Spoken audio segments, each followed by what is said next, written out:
Now available in paperback and coming to Kindle Unlimited. John Haynes, Dark Succubus. The man who rules the world is tempted by a sultry succubus in this all-new John Haynes series adventure. Get John Haynes, Dark Succubus in paperback or pre-order on Kindle Unlimited today.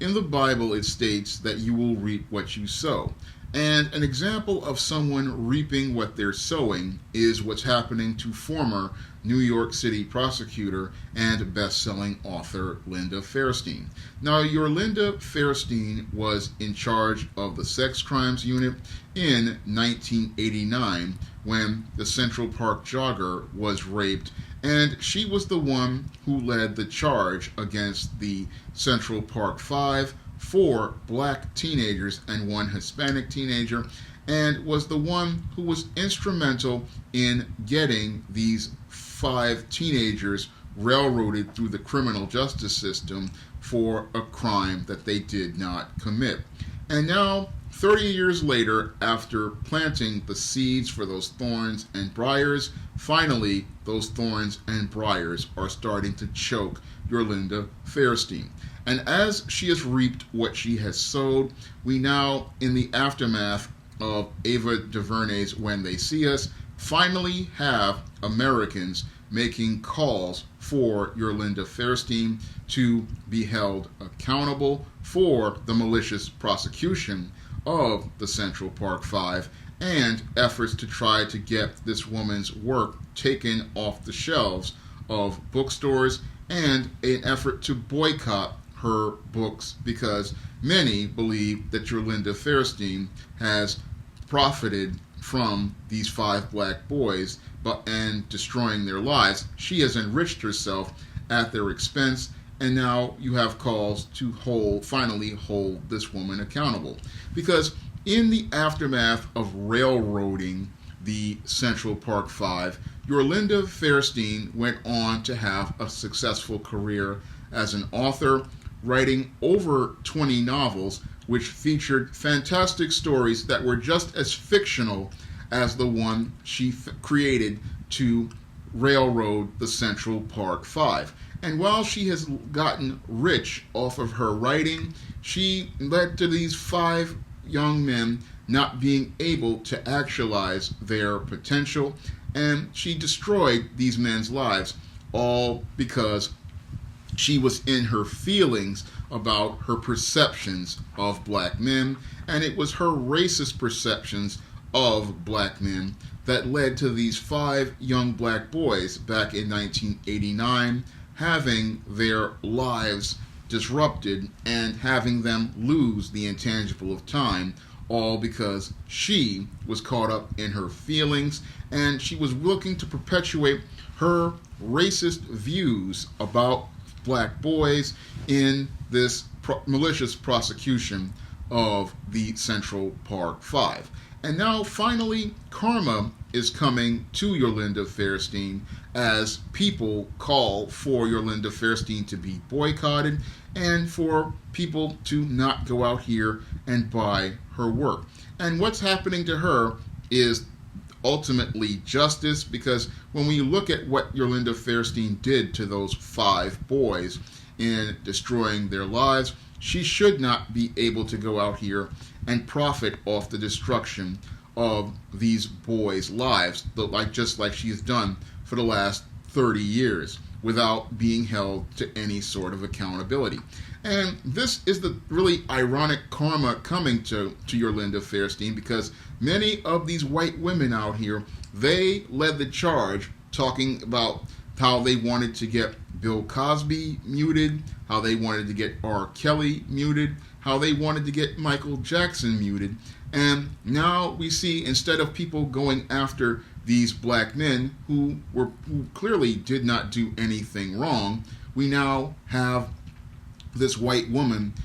actually being held accountable for her actions. And this is something that most people did not expect, and I don't believe Netflix expected this, and I don't believe even Ava DuVernay expected this to be the outcome of When They See Us. But when I look at this outcome, it is just biblical divine justice from the living God, who told us all in his word what's done in the dark is going to come to the light. And when it comes down to when things that are done in the dark come to the light, this is where people reap what they sow, and this is where they have to deal with the bitter harvest of their actions, because the seeds you plant in the past turn into the fruit of the future. And if you plant thorns and briars in people's way, eventually those thorns and briars eventually choke you out. And what's happening to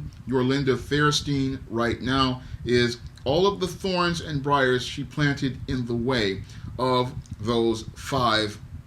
boys is now starting to choke out her life in her old age. And that's why you have all of these calls to get her books boycotted, and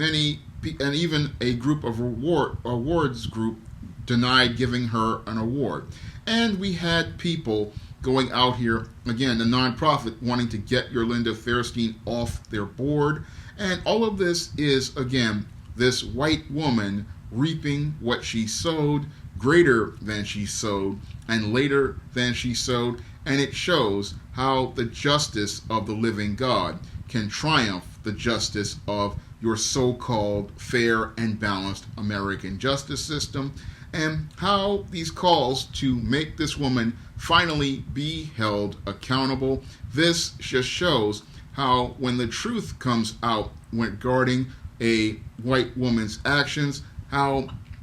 people, when they see injustice, go out here to actually bring actual justice to one of these white women. And that's something that I thought I would never see in my lifetime as related to black men, as related in this era of Me Too, where we have all of these allegations trying to be perpetuated against innocent black men like Bill Cosby and people like Michael Jackson, and even possibly in the case of R. Kelly, where these men who are clearly innocent in the case of Bill Cosby and Michael Jackson, and possibly innocent in the case of R. Kelly, we finally see some actual justice, not by our justice system, but by the living God, who worked in mysterious ways through director Ava DuVernay to show us all the truth about who was the one who was the architect behind the railroading of the Central Park Five, something we wouldn't have gotten from the mainstream media,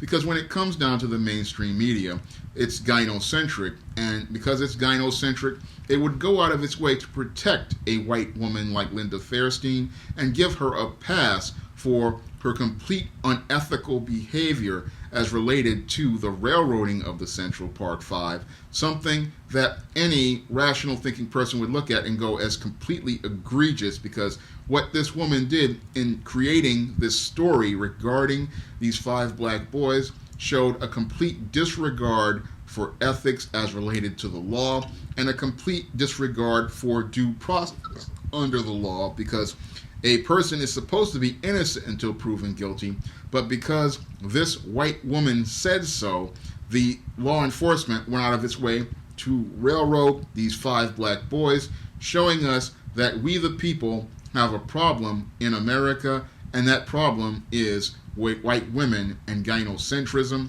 and that white women and gynocentrism need to be held accountable when they do wrong. And this is something that, again, I didn't think we would see, but is one of those results that we are seeing, that this Linda Fairstein is being held accountable by more and more people. And we can only hope that maybe we could see some legal action where this woman actually is held accountable to the point where there are some charges filed for malicious prosecution, and that this woman is actually brought to justice for the injustice she perpetrated against the Central Park Five. If you'd like to see me make more videos like this, you can donate to my Patreon by clicking the link in the description box. And if you want to try some of my SJS Direct publications, like the ISIS series, the E-Steam series, the John Haynes series, and the Smith-Storella trilogy, and my men's issues books, you may do so by clicking the link to Amazon.com. That's all I have to say for this video. You can comment, rate, and subscribe. Now available in paperback and Kindle Unlimited, E-Steam Goddess of. Hell's aspiring angel takes on a demonic dominatrix in this action-packed all-new E-Steam series adventure. Get E-Steam Goddess of in paperback and Kindle Unlimited today.